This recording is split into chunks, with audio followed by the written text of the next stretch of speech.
നടിയെ ആക്രമിച്ച കേസിൽ അന്തിമവാദം തുറന്ന കോടതിയിലാകണമെന്ന ആവശ്യം അതിജീവിതയുടെ ആവശ്യം വിചാരണ കോടതി തള്ളി.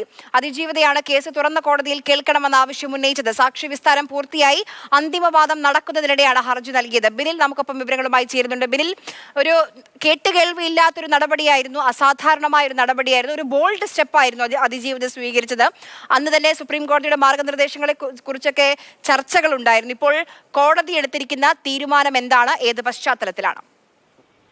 ഭാര്യ ചൂണ്ടിക്കാണിച്ചതുപോലെ ഒരു അസാധാരണമായ നീക്കമാണ് അതിജീവിതയുടെ ഭാഗത്ത് നിന്ന് വന്നത്. തന്റെ കേസ് തുറന്ന കോടതിയിൽ തുടർന്നുള്ള വാദങ്ങൾ നടക്കണമെന്നതായിരുന്നു അവരുടെ ആവശ്യം. പക്ഷേ വിചാരണ കോടതി ആ ആവശ്യം അംഗീകരിച്ചില്ല.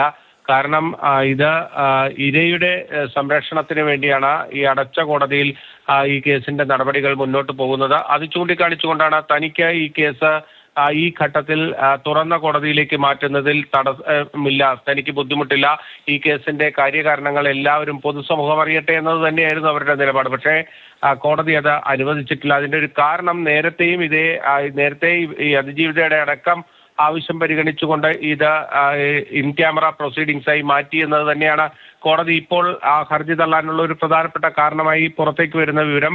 എന്തായാലും ആ പെറ്റീഷൻ തള്ളിക്കൊണ്ടുള്ള ഉത്തരവിന്റെ പൂർണ്ണരൂപം പുറത്തു വരുമ്പോഴാണ് കോടതി പരിഗണിച്ച കാര്യങ്ങൾ എന്തൊക്കെയെന്നത് വ്യക്തമാകുകയുള്ളൂ. ഇതിൽ ഏറ്റവും പ്രധാനപ്പെട്ടത് ഈ കേസിലെ പ്രധാനപ്പെട്ട സാക്ഷി വിസ്താരമെല്ലാം പൂർത്തിയായി. കോടതി പ്രതികളെ ചോദ്യം ചെയ്യുന്ന നടപടികൾ പൂർത്തീകരിച്ചു. അതിനുശേഷം അന്തിമവാദം, അതായത് വിധി പറയുന്നതിന് തൊട്ട് മുൻപുള്ള അന്തിമവാദമാണ് ഇപ്പോൾ വിചാരണ കോടതിയിൽ നടക്കുന്നത്.